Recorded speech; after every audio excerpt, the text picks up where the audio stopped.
Good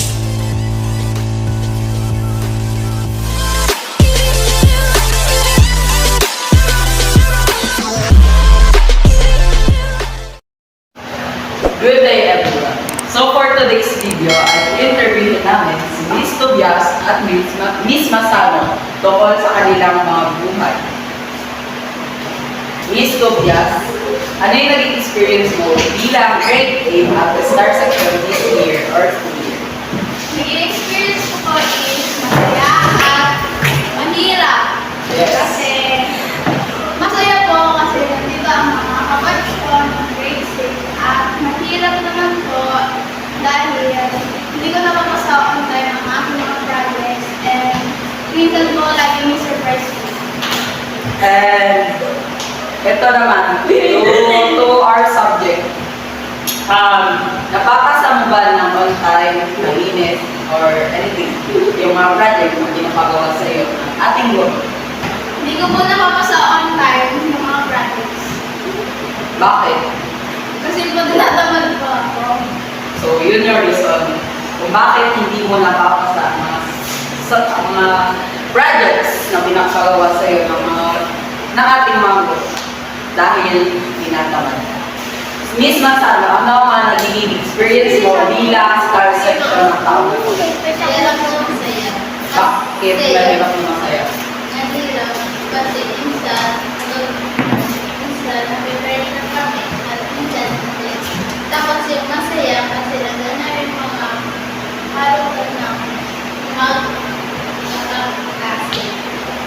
Napapasa mo ba ng on time? Sa investor ng Miss Tobias, napapasa mo ba ng on time ang mga projects na pinapagawa sa iyo?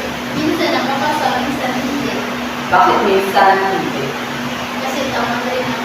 So, same answer to Mr. Galope.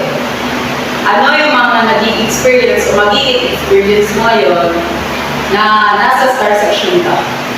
Ano po, yung naging experience ko po is masyado po ng lectures. Yung mga ibigay po nila ng mga surprise gifts. Saka po ang ano po nila is na hindi pa po ako nakabili nila.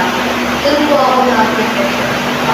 So, kapag di ka naka-review, doon ka na-pressure.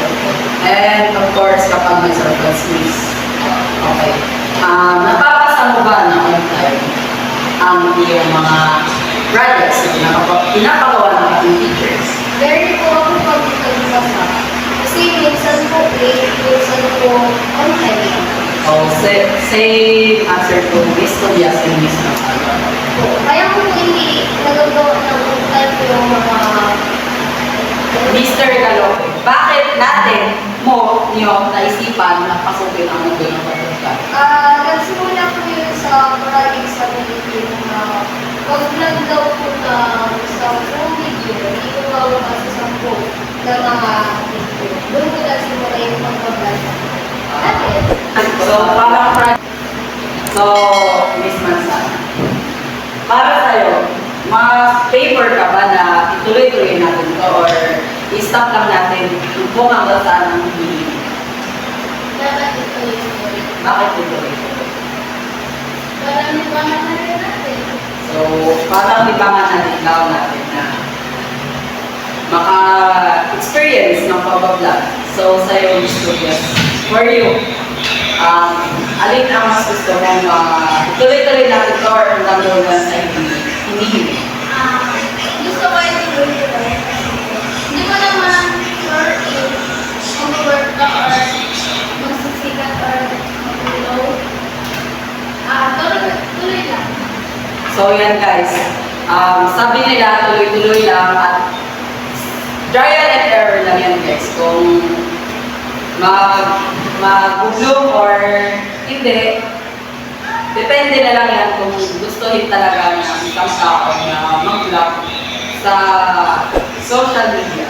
Sino po pala yung nalalaman ng content namin ngayon. At wag pong kakalimutan na like, share, subscribe, and don't forget to hit the notification bell.